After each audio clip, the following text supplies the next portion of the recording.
तो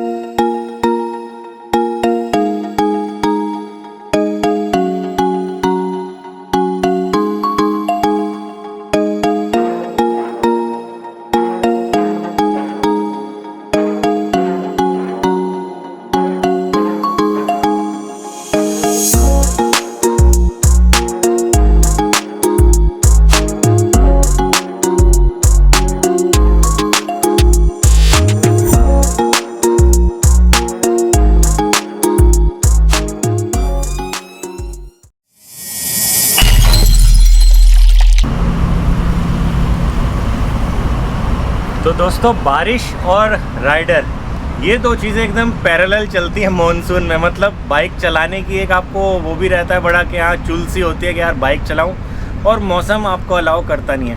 मगर फिर भी आज हम हिम्मत करके बाइक लेके निकलें। तो जुलाई ऑलमोस्ट एंड होने वाला है, तो आधे साल से ऊपर गया और आप लोग अभी तक सोच रहे हैं कि कौन सी बाइक लें, क्योंकि नई बाइक्स जो मार्केट में आ रही हैं उसके साथ इंटरसेप्टर 650 का कॉम्पिटिशन एकदम टफ हो चुका है।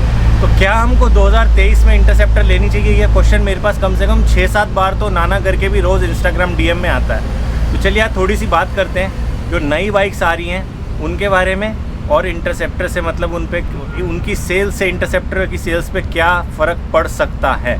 ठीक है, तो चलते हैं मोटो व्लॉग में, क्योंकि यहाँ खड़े रहे तो क्योंकि हमें अभी बादल के नीचे है, बारिश हो जाएगी और हो जाएगा काम ख़राब। तो बाइक पे मिलते हैं, आइए चलिए चलते हैं, ज़रा ग्लव्स डाल लेते हैं, उसके बाद हम लोग निकलते हैं बहुत जल्दी करके, क्योंकि कुछ पता नहीं है भाई।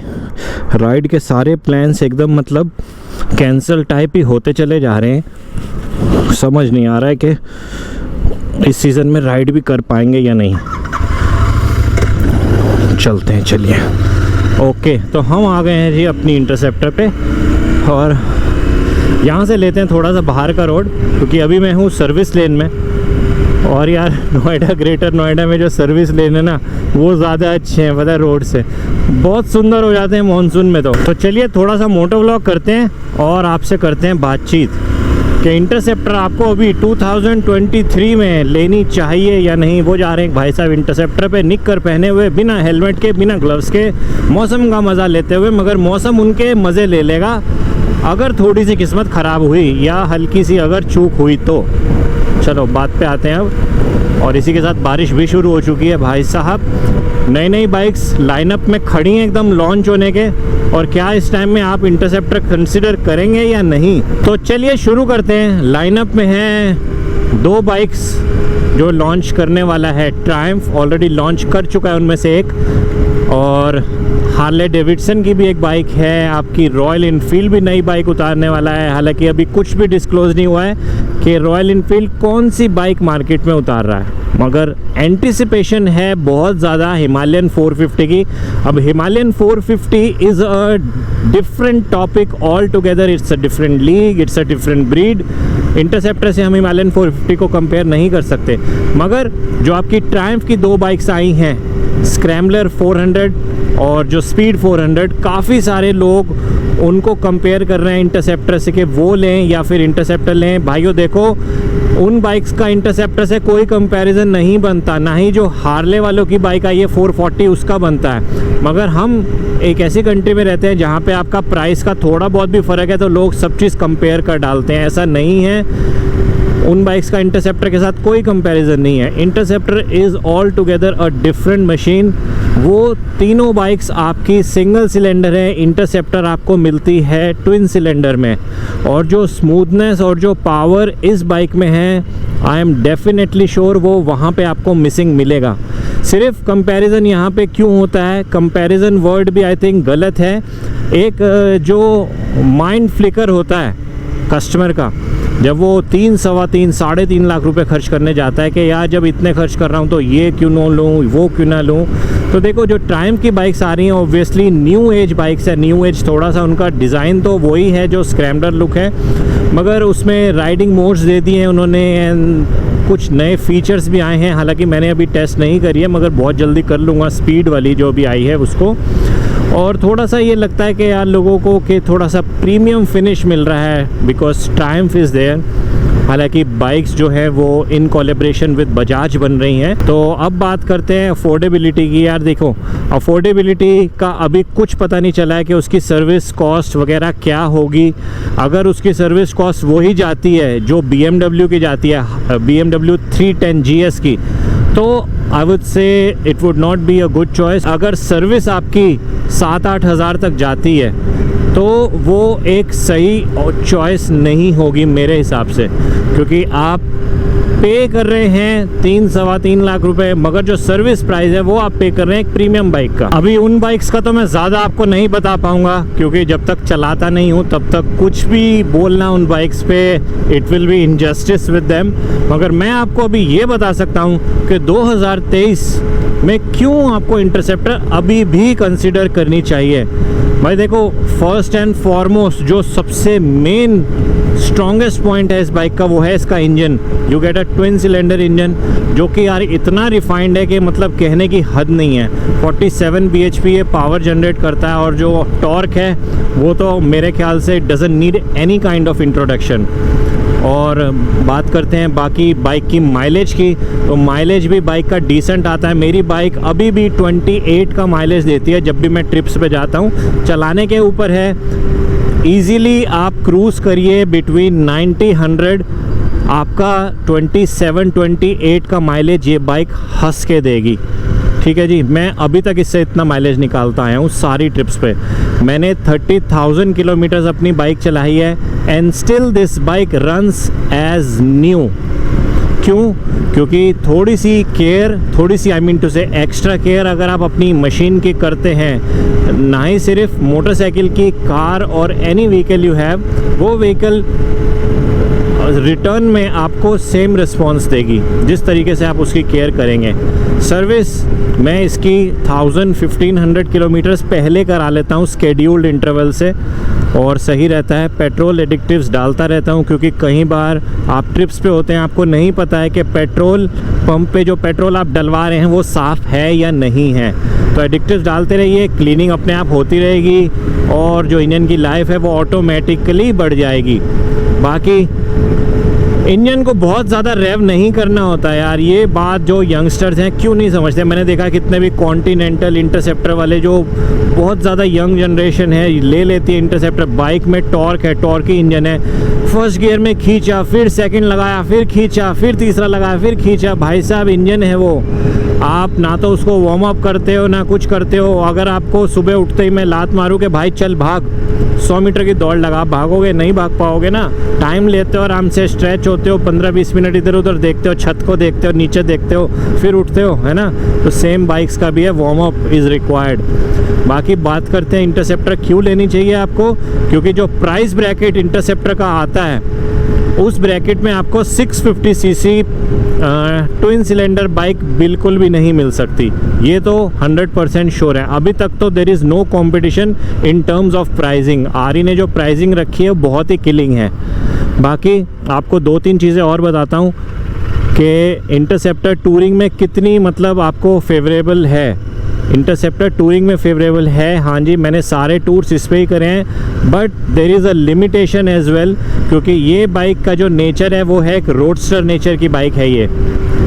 तो इस पे बहुत ज़्यादा लंबी टूरिंग आप नहीं कर सकते। थोड़ा सा बॉडी फटीग होता है बिकॉज ऑफ द सीटिंग और बिकॉज ऑफ द हैंडलिंग को आप थोड़ा सा कंफर्टेबल करने के लिए इसमें हैंडल बार राइजर्स डाल सकते हैं, जैसे कि मैंने डाल रखे हैं, तो आप अपराइट बैठ जाते हैं। जो यू शेप होता है, आप इस पर यू शेप बन के ना बैठिए कभी भी, जैसे ऐसे होता है, डेफिनेटली आपकी बैक में पेन होने वाला है बहुत ज़्यादा। ठीक है जी, तो ये तो हो गई आपकी सीटिंग की, माइलेज की और प्राइस की बात।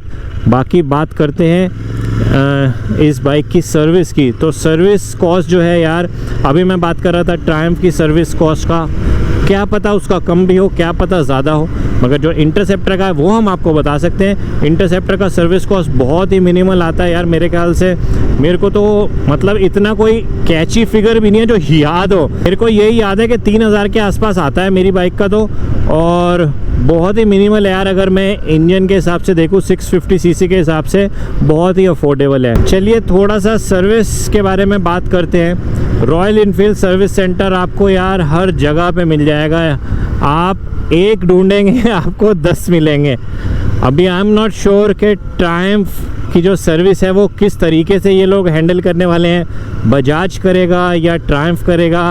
अगर ट्रायम्फ करता है तो ये बाइक्स खाली वन ट्रायम्फ के पास अवेलेबल हैं, तो वो हर सिटी में नहीं है। That's a question, a big question, I must say this.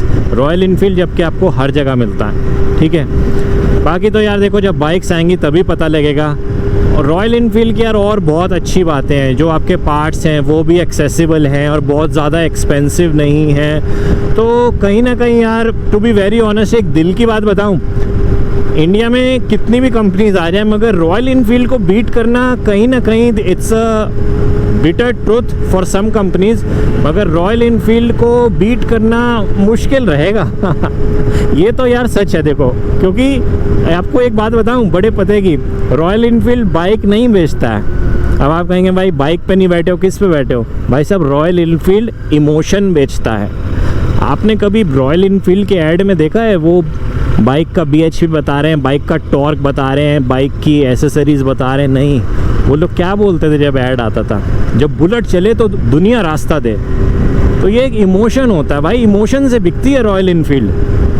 तो अब इंटरसेप्टर को ले लीजिए, कितने लोगों के इमोशन जुड़े होते हैं बाइक से यार। यही तो चीज़ है जो रॉयल इनफील्ड मतलब, जिसमें मतलब रॉयल इनफील्ड मतलब अपार्ट खड़ा होता है और कंपनीज से। बाकी सारी बातें हमने कर ली। हाँ, थोड़े से और इसके कॉन्स भी हैं, जैसे कि सीटिंग है बहुत ही पुअर है। वाह वाह वाह, गड्ढा था, हमें एकदम लास्ट मोमेंट पे दिखाई दिया। सीटिंग की बात कर लें तो seating is not good at all. जो स्टॉक सीट आती है, you have to change the seat, या तो आप कस्टमाइज़ कराइए या जो नई एक सीट आई है डुअल टोन टूरिंग सीट, वो लगवाइए तो जाके आराम आएगा, ठीक है जी। बाकी एवरीथिंग इज़ गुड। जो लगेज मैकेनिज़्म है वो भी decent luggage you can carry on this bike, बहुत ज़्यादा नहीं, क्योंकि फिर से इस बाइक का नेचर वो नहीं है कि आप इस पे पूरा घर बांध के ले जाएं। तो जैसे मैं कैरी करता हूँ एक्सपीडिशन बैग या टेल बैग या claw bag you can carry. अगर आपको सैडल बैग्स लगाने हैं, definitely you would need a saddle stay, क्योंकि एग्जॉस्ट इसके थोड़े से ऊपर की तरफ हैं, तो बैग्स डैमेज होने का खतरा कहीं ना कहीं पे बना रहेगा। तो लगेज की बात कर ली हमने, लगेज माउंटिंग की, माइलेज की बात कर ली, और आपकी जो परफॉर्मेंस इंजन की उसकी बात कर ली। तो आई थिंक ये सारी चीज़ें कुल मिला के इंटरसेप्टर को अभी भी 2023 में एक पैकेज बनाती हैं भाई साहब। तो आप इसको कभी भी इग्नोर नहीं कर सकेंगे। एक पॉइंट जो इंटरसेप्टर वालों को हमेशा से खलता था वो था अलॉयज़। तो भाई जी वो भी अब पूरा कर दिया कंपनी ने। अब आप इंटरसेप्टर नहीं लीजिए अलॉयज़ के साथ, टेंशन फ्री। ना तो आपको ट्यूबलेस कन्वर्जन कराने की टेंशन, ना ही फार्मूला एक्स डलाने की टेंशन, ना ही जो टूल्स हैं पंचर लगाने के वो कैरी करने की टेंशन। आप सिंपली जो अलॉयज़ वाली इंटरसेप्टर है वो परचेस कीजिए और साथ में अपनी जो ट्यूबलेस पंचर किट होती है वो कैरी करिए and you are sorted for your trip. Very simple, मतलब चीज़ें काफ़ी सिंपल हो गई हैं। आई एग्री कि थोड़ा सा जो स्विचेस का डिज़ाइन और जो आपका ट्रिप मीटर है वो ओल्ड स्कूल है, मगर यार this bike is designed in such a way कि ये ओल्ड स्कूल बाइक के डिज़ाइन में ही बनी है और इसी में ही अच्छी लगती है। अगर मैं इसमें थोड़ा सा, अगर मैं आरी की डिज़ाइनिंग टीम में होता और मैं इसमें डिजिटल कंसोल ये वो दे दूँ तो यार वो जो ओल्ड स्कूल वाला चार्म है वो ख़त्म नहीं हो जाएगा। तो वो भी तो चीज़ें कंपनी को ध्यान में रखनी है। तो भाई अभी कुल मिला के हम यही कह सकते हैं कि दिस बाइक इज़ परफेक्ट। तो जिन भाइयों ने वीडियो स्किप कराया, मुझे पता तो है स्किप तो करा है, उनके लिए फाइनल कंक्लूजन बता दूं। 2023 में इंटरसेप्टर 650 स्टिल स्टैंड्स अपार्ट। अभी भी इंटरसेप्टर 650 का इन terms of price, in terms of engine performance कोई तोड़ नहीं है अभी तक। बाकी जब बाइक्स आ जाएंगी न्यू लॉन्चिंग में जो अभी लगी हुई हैं वो आ जाएंगी, उनको टेस्ट राइड करेंगे, देखते हैं बाइक में कितना दम है, कौन सी बाइक में कितना दम है, और उसके बाद आप लोग अपना डिसाइड कर सकते हैं। तो मेरा तो कहना ये है भाई, आप लोग जाइए, मेरी मत सुनिए, किसी और की मत सुनिए, जाइए बाइक की टेस्ट ड्राइव लीजिए और उसके बाद डिसाइड करिए कि आपके लिए कौन सी बाइक सही होगी। ठीक है जी। तो अभी तक तो इंटरसेप्टर इस प्राइस रेंज में किसी बाइक को अपने ऊपर नहीं आने देगी, ये फॉर श्योर है, क्योंकि 3-3.5 लाख में आपको ट्विन सिलेंडर इंजन, वो भी इतना स्मूथ, इतनी अच्छी अफोर्डेबिलिटी के साथ, सर्विस नेटवर्क जिसका बहुत अच्छा है मिल रहा है। I don't think anything can beat this. ठीक है, तो जल्दी मिलते हैं किसी और वीडियो में। डिसीज़न नहीं लिया हो तो अभी तक ले लेना, ठीक है। You guys take care, have a nice day and bye bye.